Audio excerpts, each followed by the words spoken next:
in the 7th year of our marriage, I discovered in the room that my pajamas smelled like a perfume I never wore. It was the scent of his first love's favorite perfume. Did Jocelyn Joe wear these clothes? Divorce. She just accidentally stained the clothes and borrowed your pajamas. You're being ridiculously petty about this. You want a divorce over it? Yes, fine. Divorce if you want, but don't come crying and begging me to come back with no dignity, like a dog wagging its tail. How did this marriage come about? Did I really want to marry you? I've been hoping you'd ask for a divorce for ages. When I planned to take a shower, I picked up a pajama and smelled the rose perfume on it. I never wear rose-scented perfume because it's Ogden Mount's first love's favorite scent, and it's also my least favorite. I calmly tore the pajamas to shreds, looked at the racks, and called Ogden Mounts in. Ogden Mounts entered the room, looking at the shredded pajamas and my cold stare. What are you flipping out about now? I've been busy with business meetings all day. I don't have the energy or desire to argue with you. Did Jocelyn Joe come back? His gaze flickered. Yes, she's back. Jocelyn Joe was his first love, who had left because her father was ill, and the Mounts family was in decline. She had no choice but to marry another wealthy man and move to Canada with him because their separation was filled with regret. She remained an unforgettable memory for him, a fiery red rose. This is the clothes Jocelyn Joe wore. He responded nonchalantly, yes. At that moment, the thought of divorce surged in my mind. Divorce. She just accidentally stained the clothes and borrowed your pajamas. You're so petty about this that you want a divorce. Yes, fine. Divorce if you want, but don't come begging me to come back with no dignity, like a dog. How did this marriage even start? Did I really want to marry you? I've been hoping you'd ask for a divorce for a long time. He married me just to fulfill his mother's last wish. She had been bedridden for 2 years, and I took care of her. Before she passed away, she saw through my feelings and asked Ogden Mounts to marry me, with the condition that he couldn't bring up divorce. I found out about this later. At the time, he had earnestly proposed to me, saying he wanted to build a new future with me. I thought he was genuinely willing to let go of the past and start anew with me. Not long after we married, his mother passed away. Since then, he's been indifferent towards me, no matter how good I was to him. He never genuinely smiled. It was only when I discovered he had hired his secretary, who resembled Jocelyn Joe, that I realized he never forgot her. He was more affectionate towards her, using the same infatuated gaze, and even fought with clients for her. When I had to bail him out at the police station, he was gently comforting his secretary, and I saw the secretary's eyes, which closely resembled Jocelyn Joe's. I realized that during the 4 years I had poured my heart into being with him, he had never forgotten Jocelyn Joe. I went on a rampage, smashing everything in his office and forcing him to fire her. Since then, we started sleeping in separate rooms. It was during that fight that he admitted his proposal was just to fulfill his mother's wish, and that he never loved me. From that moment on, I started to hate him. If he didn't love me, he shouldn't have agreed to marry me. To marry me just to fulfill his mother's wish was to sacrifice my life. Why should he get to restart his life after delaying mine for so many years? Our tormenting marriage lasted 7 years. For 15 years, from youth to now, I kept running towards him, while I never thought of coming a step closer to me. This incident was just a trigger. Our marriage would eventually end. I was just unwilling to give up without a fight. During these 7 years, I clung to him stubbornly, even if it meant mutual suffering. Suddenly, I felt too exhausted. Exhausted to the point that I mentioned divorce calmly, a topic I never thought I would bring up. The moment I brought it up, I felt a sense of relief. It wasn't that hard after all. It's over now. Ogden Mounts, you're free. I'll draft the divorce agreement soon, and we'll split the assets evenly. You better stick to your word. I'm used to this house now. I hope to keep it. For now, please leave. He stormed out in anger. Over the years, he had accumulated considerable wealth, making SF division complicated. To avoid affecting the company's stock price, we couldn't announce the divorce yet. I agreed, since I would still have half the money, and didn't see the need to make things difficult over money. At the company's 5th anniversary party, as the chairman's wife, I had to attend. At the banquet, I saw Jocelyn Joe. After 7 years, she still looked pitiful, wearing a white gown, surrounded by a few men fawning over her. Ogden Mounts' face remained unchanged, his hand gripping the wine glass tightly as he took a sip to mask his anger. I knew this was a sign he was upset. The next moment, Jocelyn Joe twisted her ankle and fell backward. Ogden Mounts rushed to her, pulling her into his embrace in front of everyone. They didn't seem to want to let go, causing others to look at me with a mix of curiosity, mockery, disdain, and pity. I swirled my wine glass and smiled, saying, "First loves are unforgettable. It's inevitable. But, darling, if you keep holding her like that, while I believe you are innocent, others won't." Jocelyn Joe's face turned uncomfortable, her gaze at me filled with resentment. Ogden Mounts finally let her go, and came to put his arm around my waist, speaking in a low voice. Jealous? We're getting a divorce anyway. I knew you'd pull a stunt like this. I interrupted him. We're not officially divorced yet. I don't want the scandal of the Collins Group chairman to break out tomorrow, especially since I still own half of the company stock. His eyes grew colder as he listened to my response. I then pushed his hand away from my waist. I'm going to greet the other wives. A few steps away, Jocelyn Joe approached me with a wine glass, leaning in and speaking softly. Beverly Jim, I gave you my discarded shoes and you found a treasure. I didn't expect him to make a comeback, but it's okay as long as I snap my fingers. He'll come back to me like a dog. How pathetic. He and I are both so pathetic. I once thought his white moonlight loved him so much, and that their separation was unavoidable. It turns out it was just an excuse for loving money over poverty, behind which he begged me and called him a dog. If it were before, I would have been furious, hysterical, and argued with her to defend Ogden Melts. Now, I smiled and responded. It seems like you want to go back, wanting to reclaim your trash. Turns out you're just a garbage can. She abruptly raised her glass to toast me. I am sorry for what happened earlier. Then she spilled the wine on her own neckline. As I reached out to stop her, she fell to the ground. Beverly, I know my past with Ogden Melts is a thorn in your side, but it's all in the past. I just wanted to apologize. You don't have to throw wine on me and push me to make a public scene. I reached out to pull her up from the ground, warning her not to play these games. Ogden Melts immediately came to my side, gripping my arm tightly enough that I felt my bones might break. He glared at me and said, "Don't be so unreasonable. Apologize to Jocelyn and don't make a scene at the anniversary party." I shook off his hand. Since he didn't care about the company, why should I keep defending it? Tears welled up in my eyes as I looked at him. What's wrong with your eyes? Can't you see? She fell to the ground on her own and still expects me to apologize. Are you so enchanted by her that you're blind?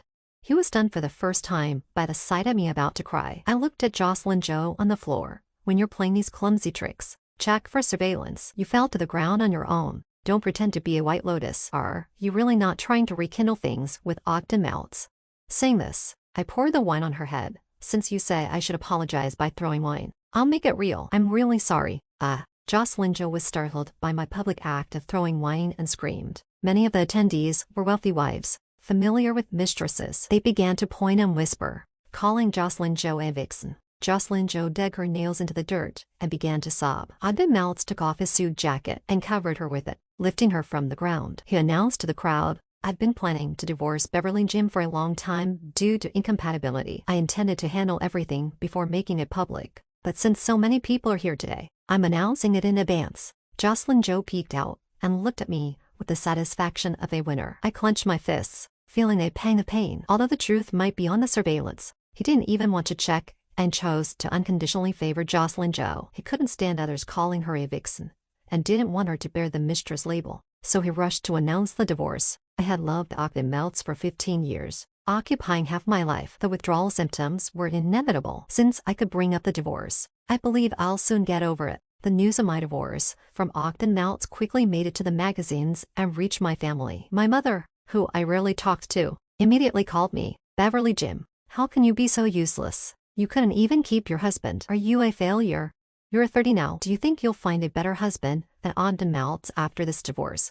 If a man cheats, it's not because you're not good enough. Your hard attitude makes you unappealing. Don't you know women should be gentle?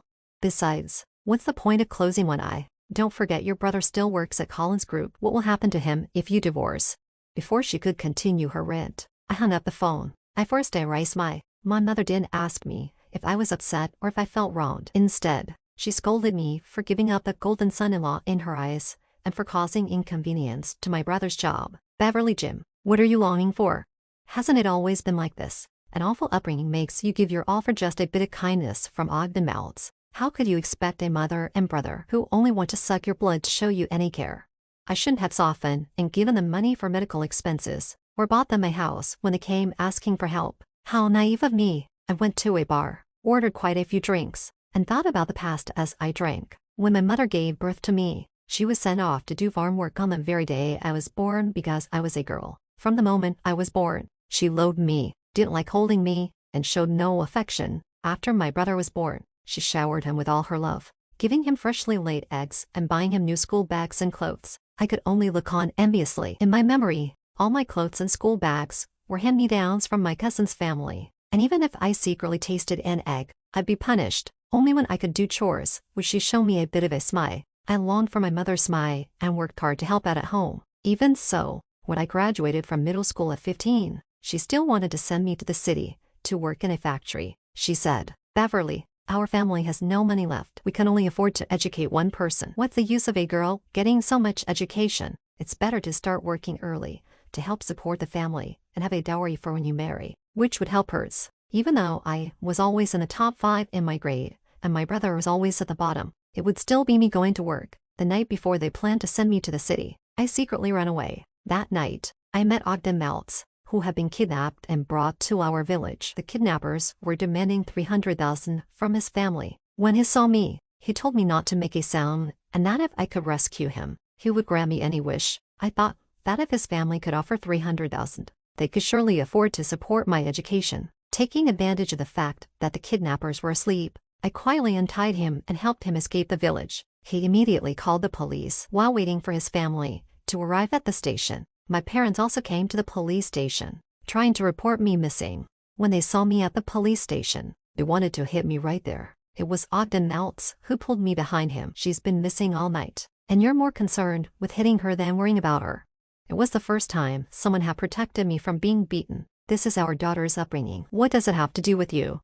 I'm going to be responsible for her from now on. You can hit her all you want, but this is a police station. Even parents can't engage in domestic violence here." He turned to me and said, "Don't be afraid. I won't let them hurt you." That was the first time I felt a flutter in my heart. I had never received any special affection or protection, but he gave it to me. When his mother, Sun Yanjiao, arrived, he mentioned sponsoring my education. I knew that if the money went to my parents, it wouldn't be used for me. I asked his mother if she could take me to the city for school and pay my tuition directly. I'd figure out how to manage living expenses on my own. His mother persuaded my father, saying, "A factory job in the city only earns 2 or 3,000 a month. If I bring Beverly Jim back to the city for school, she could earn much more in the future as a white-collar or blue-collar worker." They still refused, saying that if I left and didn't return, it would be better to earn a bit now and find someone to marry in a few years with a dowry. "How much is the dowry?"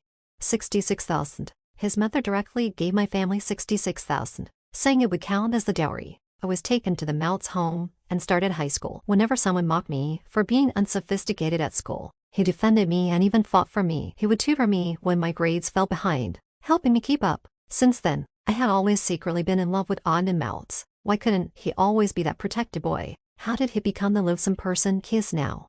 As I was getting drunk, a man approached me, trying to flirt and touch me. I coldly refused. "I'm not interested." The man wouldn't give up, trying to pull me up while talking cruelly about high standards. Unable to break free, I bit him. He raised his hand to slap me. Someone grabbed his fist and punched him in the face. "Why don't you get lost? Can you see she's not interested?" "Thank you." I bowed in gratitude. "Senior, no need to be so formal. We were in the same school before." I looked at him in confusion, as I didn't recognize him. "I'm Gregory Keats. I used to see you represent the student council and was impressed. Can I add you on Wicket?"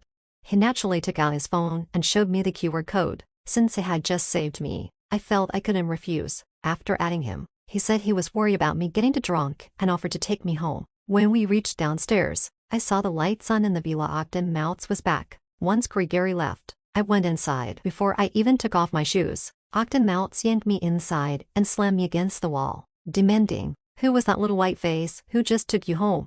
Seeing his expression, I couldn't help but chuckle. "Are you jealous?"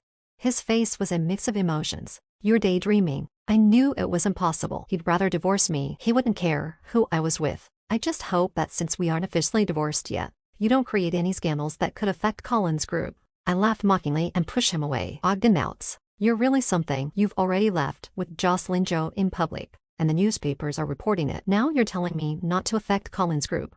I walked into the room, unbuttoning the top button of my shirt. The alcohol had made it hard for me to breathe. His gaze was fixed on my face, his tone chilling. "Out drinking and messing around like this. You shouldn't bring up irrelevant matters. If you have something to say, just say it. The financials are settled split evenly." "No problem. The house is yours too. The main issue is the division of shares. I hold 51% of the company's shares. So in the divorce, I can only give you 20%. I still want to be the largest shareholder." "Fine.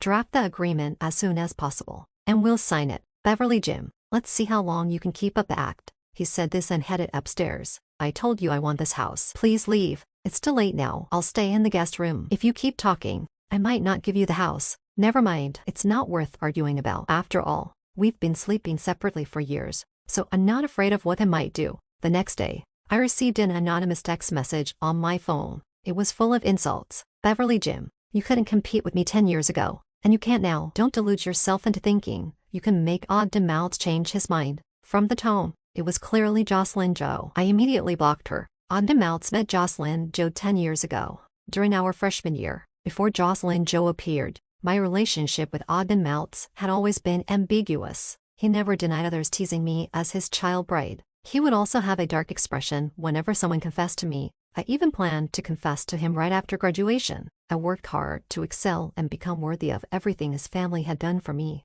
Then Jocelyn Joe arrived and spoiled everything between us. She first approached me to befriend me, probing about my relationship with Ogden Mounts, knowing that I depended on the Mounts family for my education, and that I had a secret crush on him. She joined the same club as us, played in the band, and gradually became part of our lives. Before we even graduated, she confessed to Ogden Mounts. In our sophomore year, I heard the news that they were together. I couldn't believe she knew I liked Ogden Mounts. I wanted to confront him to find out if it was true. When I found them, they were passionately kissing on the school balcony. Tears streamed down my face, burned by the setting sun. I asked Jocelyn Joe why she did this. She said she liked Ogden Mounts too and had the right to pursue him. Since we weren't together, she had no reason to be questioned. I couldn't cling to him for life just because he helped me. He never said he liked me. No wonder she had subtly inquired about Ogden Mounts' interests, claiming she wanted to help me pursue him. It was just an excuse to get close to him. After that, I began to distance myself from Ogden Mounts. One reason was his new relationship,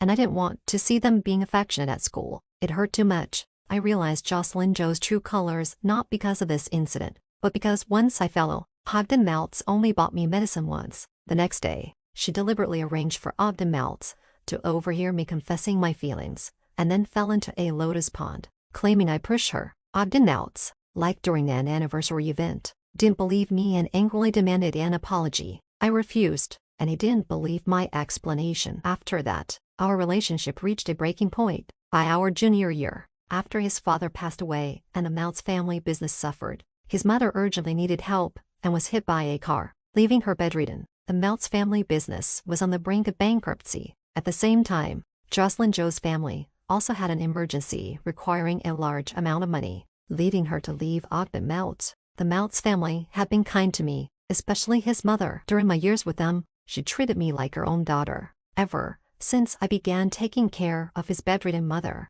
I've been wanting to repay her for the kindness she once showed me. While caring for his mother, I was also nearing the completion of my studies and working with Ogden Mounts on a business plan to attract new investors and revive the company. To secure investors, I spent nights waiting outside their offices just for a brief meeting. Moved by my sincerity, an investor agreed to hear my pitch at a cocktail party. The investor mixed various drinks for me to consume before listening to my proposal. I knew he was still not satisfied and wanted me to give up. I forced myself to drink everything with my eyes closed, and by the time the contract was signed, I collapsed from the pain. Thankfully, Ogden Mounts arrived just in time to take me to the hospital for a stomach pump. After that incident, my relationship with Ogden Mounts began to improve. Later, we moved out of the big house into a smaller apartment and sold the house to fund operations. He told me that he would eventually buy the house back and let me live there again. Together, we went through a lot and managed to revive the company, which is now the Collins Group. Going through hardships together is easy. Enjoying prosperity together is hard. During tough times, we could still get along and support each other. He would see my struggles, cook for me, and give me massages. When he proposed, kneeling with a ring, and thanked me for being by his side all these years, I believed it was genuine. Our wedding was small, with only a few friends attending. His mother touched my head and handed me a family heirloom bracelet, saying, "Beverly, I never expected that when we talked about a dowry, you would actually become a Mounts daughter-in-law. I'm sorry for the difficulties you faced." "It's not a problem," I replied. "Without his mother, I wouldn't have had the chance to attend high school and college. Without an education, my life would have been even harder." By then, the company had started to recover. I believed that with a little more effort, everything would improve. 3 months after our wedding, his mother passed away. Things did get better, but our relationship was shattered because of Jocelyn Joe. When I went downstairs after washing up, I saw Ogden Mounts still there, having breakfast. I had lost my appetite thinking about the past, so I grabbed my bag and left immediately. Outside, I saw Gregory Keats' car. Inside, I could feel Ogden Mount's intense gaze, clearly watching me. I didn't look back. I just knocked on the car window. Gregory Keats had a face that was quite charming and youthful, and when he smiled, he looked very bright and his skin was fair. I didn't remember him well as my junior, but after asking, I learned he was 3 years younger than me, though at 27, he looked like he was in his early 20s. Good morning, senior. Do you need something? I'm working on a project and had some questions. Since you brought Collins Group back to life, I thought you'd be the best person to ask. I saved you last night, so you wouldn't turn me down now, would you? To save your time, I came to drive you to the office and we can discuss it on the way. Since he had helped with the project, I couldn't refuse. As I got into the car, I saw Ogden Mount inside the house, smashing a milk cup against the wall, clearly very angry. I wasn't sure if Gregory Keats was driving slowly on purpose, but by the time I reached the office, Ogden Mount was already there. As soon as I got out of the car, he stopped me and mockingly looked at the departing car. When did your taste change? Now you like these pretty boys? I was too tired to explain. Why should he get to have his first love, while I can't even ride in someone else's car without him giving me a hard time? I retorted angrily. Don't you know that nowadays everyone likes charming and obedient young guys who know how to flatter? Old men like you, who only know how to be rude and angry, have long lost their market. He grabbed my hand and pushed me against the car. You say I'm rude. I'll show you what rude really means. He forcefully kissed me, and I stepped on his foot, causing him to back off in pain. Why are you acting out? Why not go find Jocelyn Joe? Can't you see? Are you out of your mind? You publicly announced you wanted a divorce, and now, in front of everyone, you're kissing me? Are you sick? People around started to stare, and I quickly bypassed him and went into the office building. Later, Gregory Keats messaged me, saying the proposal he gave me was approved and he wanted to thank me with a dinner. It's too much trouble. No need. This project is very important to me. Whether I can stay with the company depends on it. You helped me with such a difficult issue, so I must treat you. I reluctantly agreed to have dinner with him. When we arrived at the restaurant, I ran into Ogden Mount again. He looked at Gregory Keats with a dark expression, and before he could say anything, Jocelyn Joe showed up. You said you'd be here after a smoke, and now the food is getting cold. Seeing me, she remained calm. Beverly Jim found a new boyfriend. You've moved on, huh? Want to join us for dinner? What a shameless person. No need. It's uncomfortable. In the private room, after ordering, Gregory Keats excused himself briefly. When the food was served, a waiter brought a bouquet of bright red roses. Gregory, holding the roses, looked at me with sparkling eyes and said, Senior, may I pursue you? Actually, the real reason is I just want to see you more often. You know, I'm still married. Isn't the divorce almost finalized? I can wait for you. We've just met. I don't think we're suited for each other. Just give me a chance. Don't you want to try out dating and romance? His words touched me. Ogden Mount and I had never really dated. During the company crisis, we were too busy with work to even think about dating. Later, when our relationship soured, dating was out of the question. The most romantic thing we ever did was stand outside on New Year's Eve, watching fireworks and wishing to be together forever. If you don't say anything, I'll take it as a yes. Let's start with accepting these flowers. Gregory Keats was very talkative, and although I wasn't very expressive, he made me laugh several times. When he dropped me off, he even tried to kiss me goodbye, and I awkwardly stepped back. I guess I was too impatient. Sweet dreams. I took the roses inside, planning to find a vase for them. These flowers are so tacky. Even if they are tacky, you've never given me a single one. I found a vase, hummed a tune, and arranged the flowers. As soon as I finished, Ogden Mount, furious, grabbed the vase and, just like this morning, smashed it on the floor. He grabbed my arms. Are you really planning to be with him, just for a cheap bouquet of roses? Why not give it a try? No way, Beverly Jim. I won't allow it. He desperately kissed me, holding my back tightly. I pushed him as hard as I could, but it was futile. I bit him to make him stop. What are you going crazy for? You can't be with him. Don't tell me you're jealous. That would be too ridiculous. Don't be like in those novels where you only realize you love me when you see me with someone else and then want to chase me down. He wiped the blood from his mouth. You bit me. You bit me for that man. He picked me up like a wild beast, carried me into the room, pinned me down, and started unbuttoning my clothes. It's been a long time. You should fulfill your marital duties. I struggled, but the physical strength difference between men and women was too great. Let go. We're getting a divorce. Screw you. We're not divorced yet. Even if the woman doesn't agree, it's still a crime during marriage. If you touch me, I will sue you. Do you want tomorrow's headline to be about the chairman of Collins Group assaulting his wife and making it a scandal everyone knows about? He finally calmed down and released me. I immediately slapped him twice and pointed to the door, saying coldly, "Have your lawyer draft the divorce agreement immediately. If I don't see it within a week, I'll not only demand 20% of the shares. Now get out." He opened his mouth but didn't say anything. He picked up his suit from the floor and left the room. Jocelyn Joe stormed into my office, causing a scene. "What did you say to Ogden Meltz? He won't answer my calls now. If you want to be with him, have him handle the divorce agreement quickly and stop bothering me." I didn't even look up as I dialed the security office. How can unauthorized people just walk into the company? If you don't remove them in 5 minutes, you're all fired. As Jocelyn Joe was dragged away by security, she kept yelling about finding Ogden Meltz. I asked the secretary and learned it that Ogden Meltz had gone abroad for business meetings and wouldn't be back for at least 2 weeks. Meanwhile, Gregory Keats kept reaching out to me, inviting me to dinner, movies, walks, and playing sports together. Whenever I wasn't too busy, I'd agree to go out with him. He truly brought a lot of joy into my life that I hadn't experienced before, making me feel younger. Even people at the company noticed my improved appearance and asked about my skincare routine. Every time Gregory Keats tried to get closer, I refused. I told him that I was still married and that we were just friends, so there should be no overstepping. He looked disappointed and dejected. "Isn't the divorce almost finalized? Ogden Meltz will be back in just a few days, right? After that, we can process the divorce, and we can be together properly." I smiled and said, "Let's talk about it after the agreement is signed." "You said it's only 2 days away, right? You can wait a little longer, can't you?"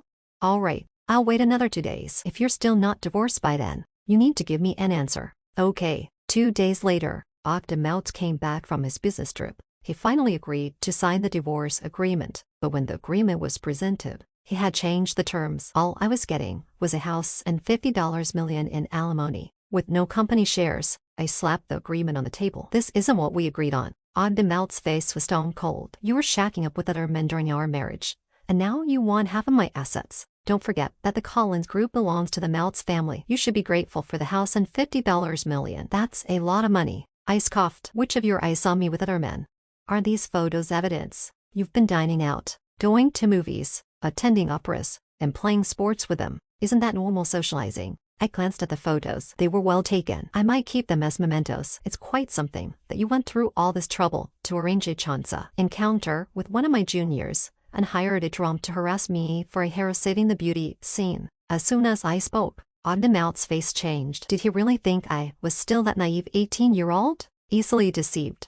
I had already given all my affection to the Ogden Meltz I met back then. Now, I was fully aware of what was happening. Someone just appeared out of nowhere, claiming to fall for me and wanting to pursue me. His behavior was classic player material. It seemed he wanted to impress me. On the day he confessed, I secretly hired a private investigator to look into his background. I found out he specialized in targeting women who were about to divorce. He would have them caught in compromising situations before the divorce, making their relationships public and painting them as the wrongdoer, leading them to leave with nothing. I kept quiet about this to avoid alerting him, and because someone was willing to pay for a fake romance, I had Gregory Keats admit that Ogden Meltz had hired him to pursue me. I pulled out a stack of intimate photos of Ogden Meltz and Jocelyn Joe. They had been on a business trip. They were vacationing in Bali. They had planned it all along. The day they broke up was just a performance to make me think they were done. As soon as they left the company, Jocelyn Joe bought a plane ticket to Bali. Ogden Meltz's recent anger towards me was just a test to see my reaction to Gregory Keats. I never denied my relationship with Gregory Keats, and even fiercely resisted Ogden Meltz, making him think I was completely smitten with Gregory Keats. That's why he stayed away for 2 weeks, hoping to gather more evidence. Ogden Meltz's schemes backfired, leaving him with more incriminating evidence against himself. Do you understand how to revise this divorce agreement now? I'll notify my lawyer according to our original terms. Follow this contract, but the names need to be changed. You'll get a villa and $50 million. Ogden Meltz stood up abruptly and slammed the table. Don't push it. The Collins Group is our family business. If it weren't for my relentless efforts to find investors, the Collins Group would have been liquidated long ago. If you don't agree, are you trying to force me to give Gregory Keats recordings to the media? Do you want your dirty deeds exposed? You spend money to hire someone to pursue your wife, just to end up with a cuckold's fate. And these intimate photos, it seems Jocelyn Joe went straight to and obviated by Guy after coming back. If this goes to court, you'll be the one at fault. The $50 million is more than enough. Don't be greedy. Be happy with it. Ogden Meltz sat her day down in defeat, Think it over, and send the signed agreement back to me quickly. Otherwise, I might change my mind again, and you might end up with nothing. Ogden Mount sent the signed divorce agreement back to me and announced his wedding to Jocelyn Joe, which made headlines again. Jocelyn Joe even sent me a wedding invitation, wanting a grand wedding despite already getting $50 million. Maybe she wanted to show she didn't lose and that she managed to snatch Ogden Mount. Naturally, I attended. This time, I hired a real 20-something young man to accompany me. I felt I had wasted too many years. I should have moved on with my money and found someone else. With money, there are plenty of flattering men, and younger ones come with many tricks. If you get bored, just find the next one. It was foolish to cling to Ogden Mounts back then. The world is full of wonders. Looking at him now, over 30 and nowhere near as charming as the young men around me. Miss, don't look at your ex. Look at me, the young man said as he covered my eyes with his hand. All right, I teased, removing his hand. The wedding didn't go smoothly. Jocelyn Joe's ex-husband showed up and took Jocelyn Joe hostage. Ogden Mouts, looking anxious, said to him, "Don't be impulsive. Jocelyn Joe is pregnant." Unexpectedly, this statement only made the ex-husband more enraged. "You piece of trash.